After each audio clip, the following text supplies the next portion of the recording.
My name is Dan Jones. I'm the retired fire chief from Chapel Hill, North Carolina. I first met Bonnie Woodruff in the hours following a fraternity house fire in which her son was one of 5 victims that died in the fire. And I met her at a briefing across the street at the Carolina Inn that the chancellor, the police chief, and I gave to the families. It was graduation day for Carolina, University of North Carolina. It was Mother's Day. It was a Sunday morning. I was home. The fire came in at a little after 6 in the morning. We knew right away from the dispatch information that it was a working fire. I was there within about 6 or 7 minutes from home. Our first unit was there within a couple of minutes, and the house was fully involved. There was flame showing from all 3 floors at that time. That's how quickly it had progressed. And we were told initially that there were 20 kids in the house. And so rescue and extinguishment efforts began almost immediately. But as it turned out, there were 3 had escaped and there were only 5. There was a total of 8 kids in the house. Once we put the fire out, we were able to determine where the victims were. Like I said, 3 had escaped. One young man, particularly poignant story, had his girlfriend by the hand. He had actually heard the smoke detectors going off and started to go downstairs to investigate and was met by heavy smoke. Ran back upstairs yelling fire, woke his girlfriend up, got her by the hand. By the time he got her out into the hallway from his room, the smoke was already banked down in heavy black smoke. They were holding hands but couldn't see each other. That's how thick the smoke was. And she slipped out of his grip. And he tried for, I don't know how long, to find her, waving his arms around and so forth, and could not find her even though she'd been just an arm's length away. And we found her exactly where he said he lost his grip on her, in the hallway. He made it to the fire escape. The other 2, a young man and his girlfriend, jumped out a window on the 3rd floor. He jumped and was not seriously injured. She, on the other hand, when she jumped, got turned upside down and landed on her head and shoulders and had a serious head injury that she suffered for years. Once we were trying to make the rescues, the house actually started to collapse. This was a 100-year-old house. The first floor started to collapse into the basement where the fire started. The roof began to collapse into the 3rd floor, and we had to physically pull the firefighters. We sent chief officers around to pull on the hose lines to pull the firefighters out because they were still trying to find the kids even as the building was collapsing around them.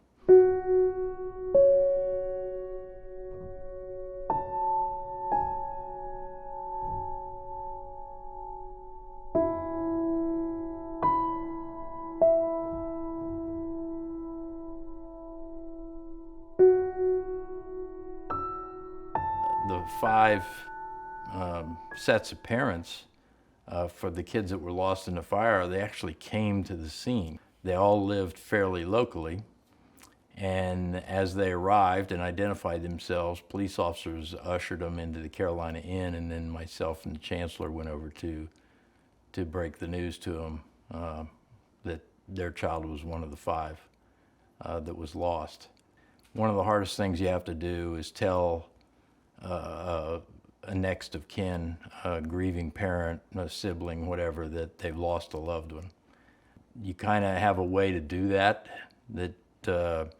you try to be thoughtful about it and kind, but at the same time you're delivering the worst news they're ever going to get. I've had fire deaths in my career before. I had deaths of children from vehicle accidents and had recovered bodies from fires before.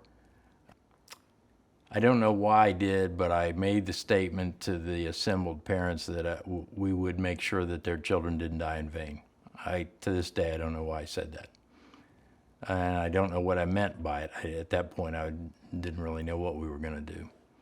But I knew it could have been prevented. We had identified the fraternity houses as extreme life risk previously. The city manager and I had tried to get a sprinkler ordinance passed to protect the Greek housing in town, and some of the other student housing for that matter. And when I was first hired, I did a risk assessment of the community, and one of the things I identified to city leaders was that the fraternity and sorority houses were the greatest life risk we faced. And we tried to get the sprinkler ordinances passed then, and we were told to stop. And the city manager and I were told if we continued to push the issue, we might be risking our jobs. And the reason for that was that the homeowners, or the Home Builders Association and the Realtors Association had opposed it and used economic threats against the elected officials, saying that Chapel Hill would have trouble with development and building and so forth in the future if we passed such an ordinance. It made me very sad and regretful. And we stopped pushing.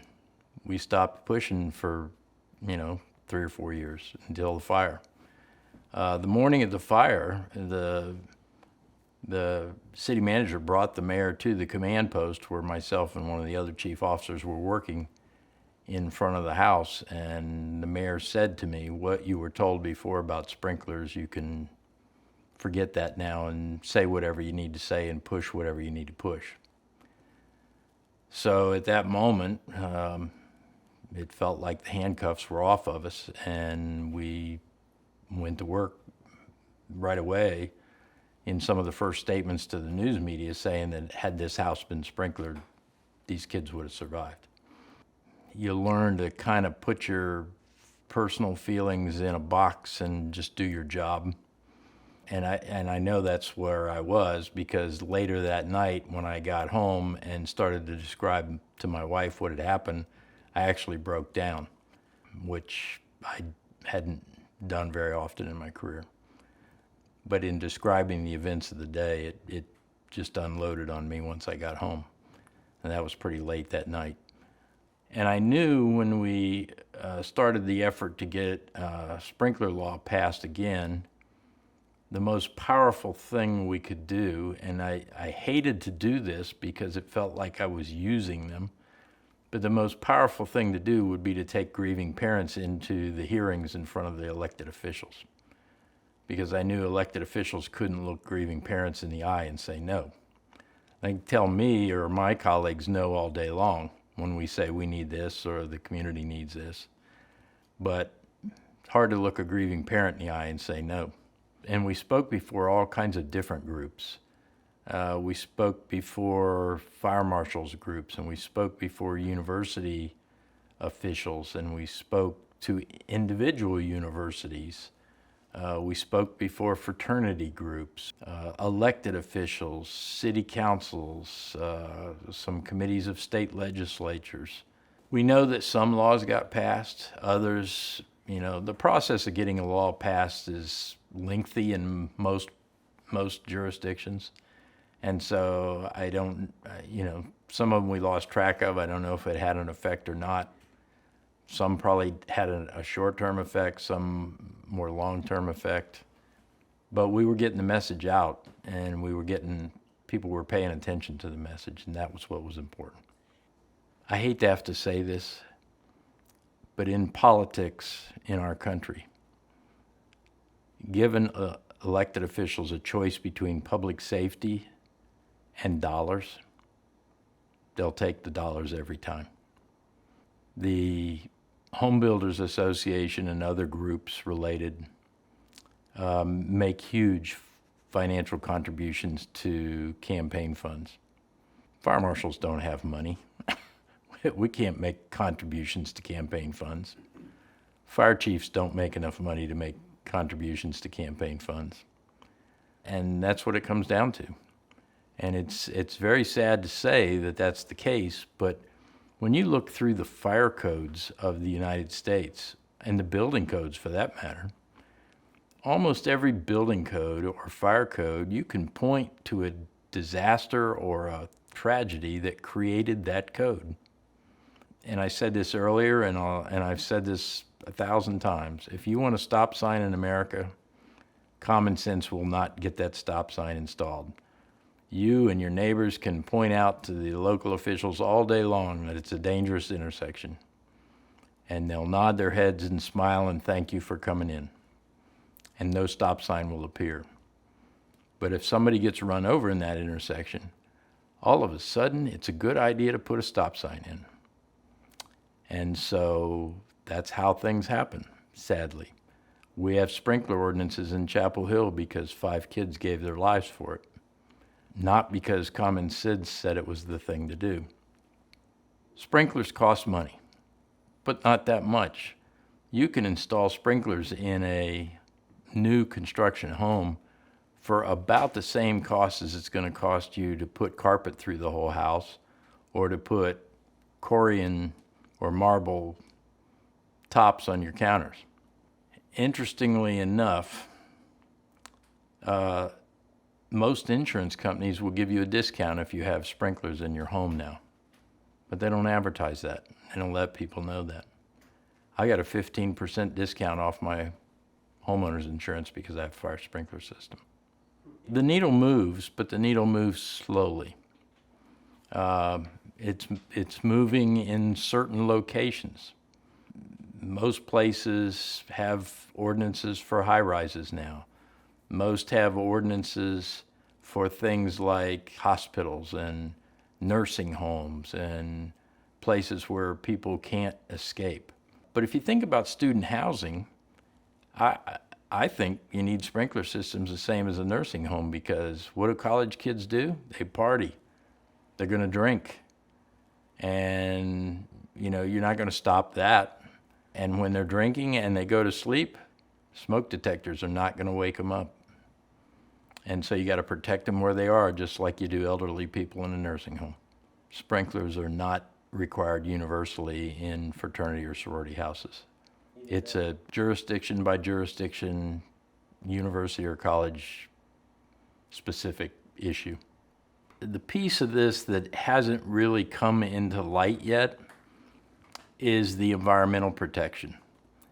As the world becomes more aware of environmental protection and the necessity to preserve resources and the necessity to not spoil our air supply, they'll realize that sprinkler systems contribute to that. There's a lot of negative results from a fire, and sprinkler systems can prevent all of that. It can conserve property, it saves lives, it prevents burn injuries, it saves mementos, it saves pets.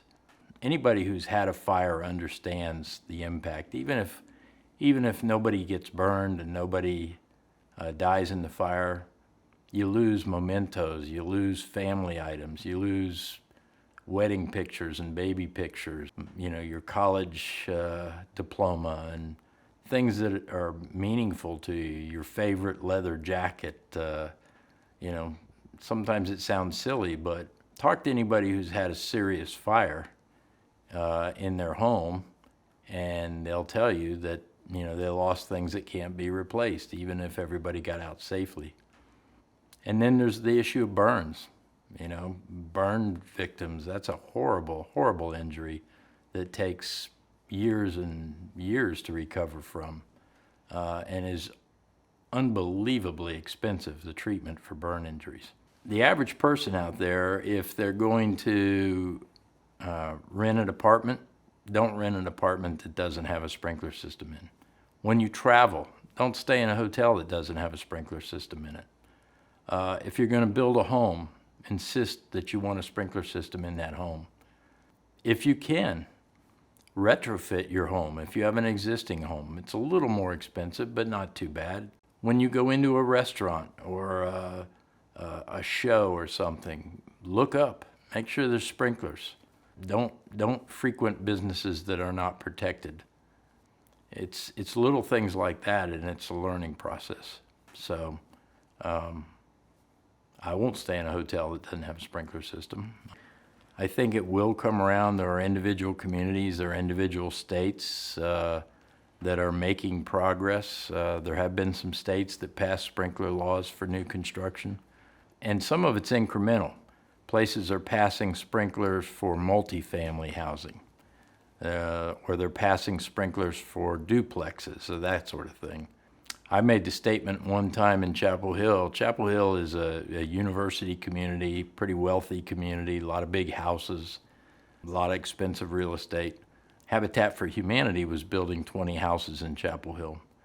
And the Firefighters Association was putting sprinkler systems in those Habitat houses.